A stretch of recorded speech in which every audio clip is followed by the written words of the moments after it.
नमस्कार साथियों, accountability initiative group के हम और हमारी सरकार कोर्स में आप सभी का स्वागत है। सरकार कैसे चलती है कि इस भाग में हम समझेंगे कि भारत की प्रशासनिक व्यवस्था केंद्र से लेकर स्थानीय स्तर तक किस प्रकार की है। इस भाग में हम मुख्य रूप से कार्यपालिका के बारे में ज्यादा विस्तार से बात करेंगे। तो आइए अब हम समझते हैं कि भारत का प्रशासनिक ढांचा किस प्रकार का दिखाई देता है। जैसा कि आप जानते हैं, सबसे पहले केंद्र सरकार सबसे ऊपर आती है, उसके नीचे राज्य सरकार होती है। राज्य सरकारों को डिवीजन के अनुसार बांटा गया है, जिसे संभाग भी कहा जाता है। प्रत्येक संभाग के अंतर्गत जिला प्रशासन आता है। राज्य स्तर के बाद तीसरे स्तर की सरकार को स्थानीय सरकार कहा जाता है। संवैधानिक तौर पर स्थानीय स्तर पर संरचना दो हिस्सों में बांटी गई है, जिसमें एक होता है ग्रामीण निकाय और दूसरा शहरी निकाय। ग्रामीण निकाय के अंतर्गत जिला स्तर पर आकार एवं जनसंख्या के आधार पर जिला पंचायत होती है, जिसके अंतर्गत जिले की सभी ग्राम पंचायतें आती हैं।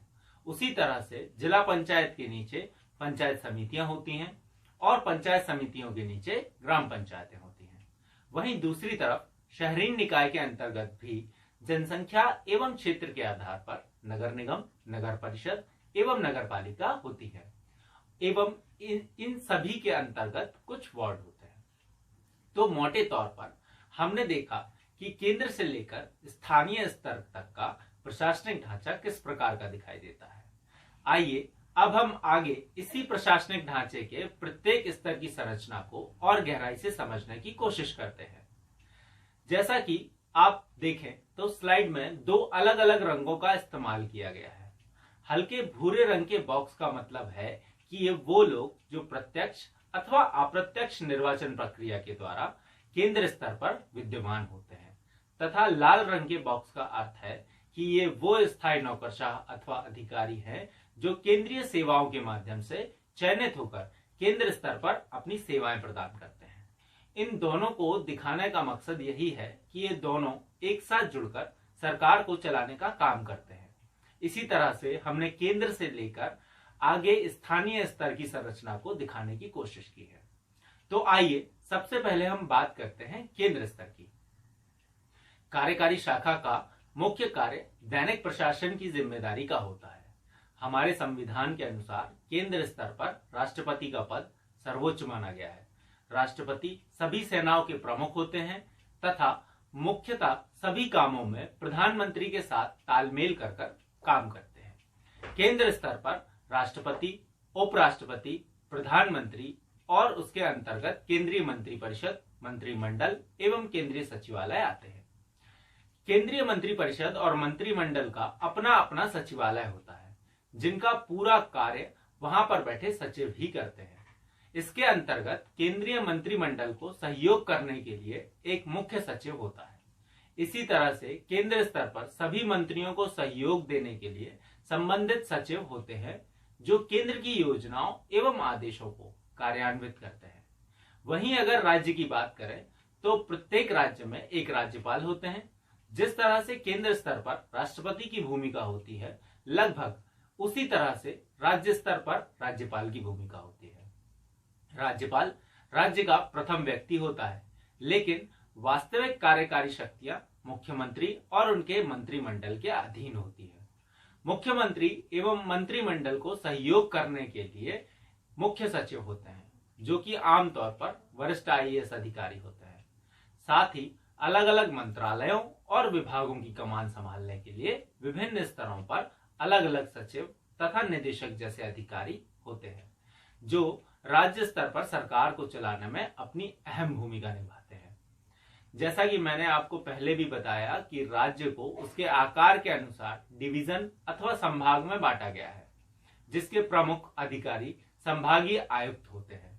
राज्यों में प्रत्येक संभाग के अंतर्गत कुछ जिले शामिल होते हैं, जिनके प्रमुख जिला कलेक्टर अथवा डीएम होते हैं। संभागीय आयुक्त सरकार को चलाने में राज्य तथा जिले के बीच एक कड़ी के रूप में काम करते हैं। कलेक्टर या डीएम जिले के सबसे बड़े अधिकारी होते हैं, जो जिला स्तर पर राजनेताओं तथा अन्य अलग अलग संस्थाओं के साथ सामंजस्य बनाकर रखते हैं।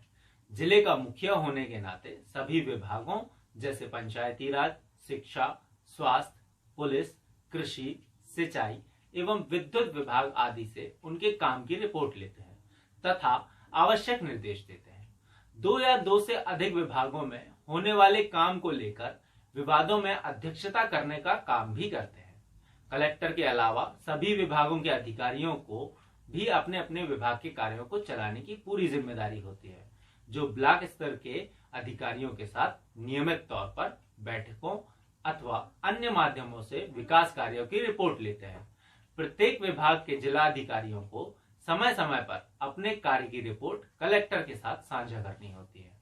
तो इस तरह हमने जिला स्तर की संरचना के बारे में जाना और समझा कि सरकार को चलाने के लिए अधिकारियों की भूमिका बेहद अहम है। अब आइए आपको ब्लॉक स्तर की संरचना के बारे में बताते हैं। तहसील स्तर पर उप प्रभागीय मजिस्ट्रेट मतलब कि एसडीएम प्रमुख अधिकारी होते हैं, जो मुख्य रूप से राजस्व एवं न्याय आदि के मामले देखते हैं तथा सीधे तौर पर कलेक्टर को रिपोर्ट करते हैं। सभी तरह के विभाग एसडीएम के अंतर्गत आते हैं तथा वह समय समय पर उनके विकास कार्यों की समीक्षा भी करते हैं। वहीं प्रखंड स्तर पर विकास एवं योजनाओं के क्रियान्वयन करने की जिम्मेदारी मुख्य तौर पर खंड विकास अधिकारी मतलब कि बीडीओ की होती है, जिनको विभिन्न राज्यों में अलग अलग नामों से भी जाना जाता है। योजनाओं में चाहे मनरेगा हो, स्वच्छ भारत मिशन हो, आवास योजना सहित कई तरह की महत्वपूर्ण योजनाओं को कार्यान्वित करने की जिम्मेदारी प्रखंड स्तर पर खंड विकास अधिकारी की होती है। खंड विकास अधिकारी के अंतर्गत बहुत से अधिकारी काम करते हैं, जो विभिन्न योजनाओं को चलाने के लिए जिम्मेदार होते हैं। यदि लाभार्थियों को योजनाओं से संबंधित किसी भी तरह की कोई जानकारी अथवा शिकायत हो, तो वे संबंधित अधिकारियों से मिलकर अपनी समस्याएं दूर कर सकते हैं। अंत में इसी तरह से ग्राम पंचायत स्तर पर पंचायत सचिव विकास एवं योजनाओं का कार्यान्वयन से संबंधित कार्य देखते हैं। पंचायत सचिव का मुख्य कार्य जमीनी स्तर पर सरकार की योजनाओं का क्रियान्वयन करते हुए लोगों को सीधे तौर पर लाभ दिलाना होता है। तो इस तरह से हमने समझा कि सरकार को चलाने के लिए केंद्र से लेकर स्थानीय स्तर तक की प्रशासनिक संरचना किस प्रकार की है तथा उसमें अधिकारियों की भूमिका कितनी महत्वपूर्ण है। धन्यवाद।